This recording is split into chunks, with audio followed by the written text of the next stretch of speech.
morning, people. Welcome back to F Politics. The National Education Union, the biggest teachers' union in the UK, has formally agreed that far-right racist organisations such as the Reform Party, who they called out by name, take advantage of the poverty across the UK by scapegoating immigrants, minorities, asylum seekers, and anybody who doesn't share their views. And obviously Nigel Farage and the Reform Party have hit back, calling the teachers a Marxist organisation and all that, but I want to talk about how Sky News reported it, because they didn't just fail the basic rule of journalism that if one person says it's raining and another says it's dry, it's not your job to just quote them both, it's your job to look outside and find out which is true, because they actually heavily sided with the Reform Party. When you watch this clip, they are defending racists, including how they introduced the story. Take us to The Guardian now, Mari. This is about a union being pretty rude about reform. Because that's not both sides in the issue. That's not the usual problem in journalism, where they act like the pros and cons of jumping off a cliff should be given equal weight in the name of balance. She is literally calling British teachers rude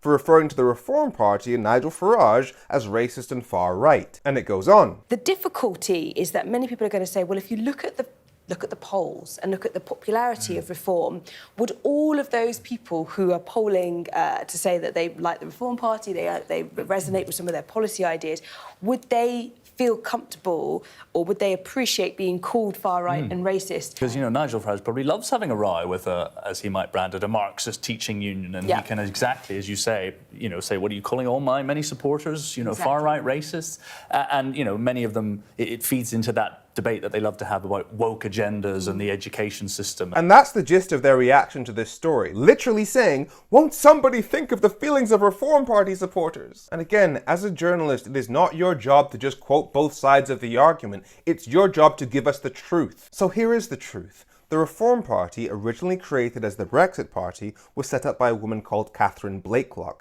who said that black people were inherently violent because of excess testosterone. So it was created by an explicit racist. It then went on to be led by Nigel Farage, a man who used the pictures of Middle Eastern people to scare people about European migration, even though the UK was never part of the EU's common asylum policy, so none of the people in that photograph had any rights to enter the UK based on our EU membership. Which is why, as the Reform Party agrees, Brexit did not stop people crossing the channel in small boats. Brexit's main effect was on European migration. However, Nigel Farage chose to use brown faces because they would be more scary to the kind of people that he was trying to reach. Again, objectively racist, and his co-pilot Richard Tice also set up Leave.eu, an organisation that regularly posted cartoons of Jewish Holocaust survivors puppeteering politicians, which is the most overtly anti-Semitic trope you can possibly imagine. The Reform Party's first MP in Parliament was Lee Anderson, who only left the Conservatives to join Reform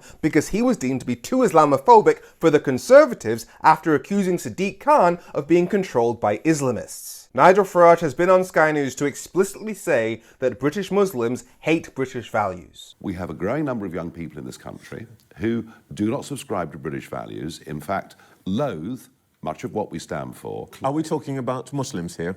We are. He also falsely accused almost half of British Muslims of supporting terrorism. 46% of British Muslims support Hamas, support a terrorist organisation. When he was actually quoting a survey that asked people, who do you have more sympathy for? Israel, the country that is currently slaughtering tens of thousands of people, or Hamas, who killed 1,200 people? And if you're thinking, but the answer should be neither, well, Muslims are actually more likely to tick neither than the British average. Yet Nigel Farage used this survey to paint half of British Muslims as terrorists. Fast forward to the riots last summer, and we can argue about how influential the Reform Party was in getting those riots started, but once they did get started, you had Lee Anderson defending the rioters, saying they weren't far right, they were just angry. We're talking about people that were trying to firebomb mosques and burn refugees alive in hotels. People who hunted ethnic minority people in the street, which led to a black man being attacked by 20 thugs in a park, led to an Asian man being dragged from his car in Hull, and Reform MP Lee Anderson was defending them.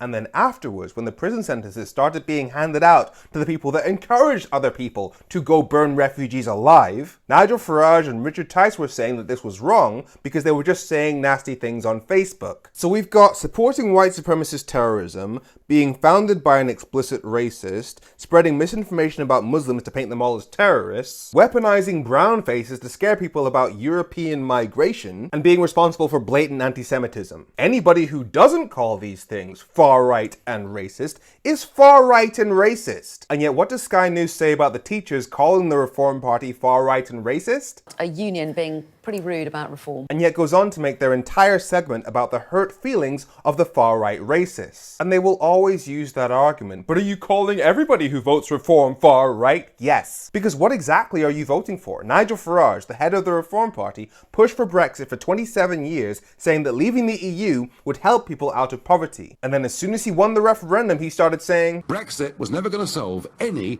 of our domestic problems. And when it came to poverty, We haven't actually benefited from Brexit economically. and his candidates have admitted explicitly, we're getting poor for a variety of reasons, of which Brexit is one. so anybody who's backing the Reform Party, it can't be about solving poverty or helping the economy. The only thing left is their attitude towards minorities, which I just gave you. So if you support the Reform Party, you are, by definition, far-right and racist. But don't worry, at least Sky News will always defend you. I'm Femi. Make sure you follow F Politics so politics doesn't F you. Have a great week.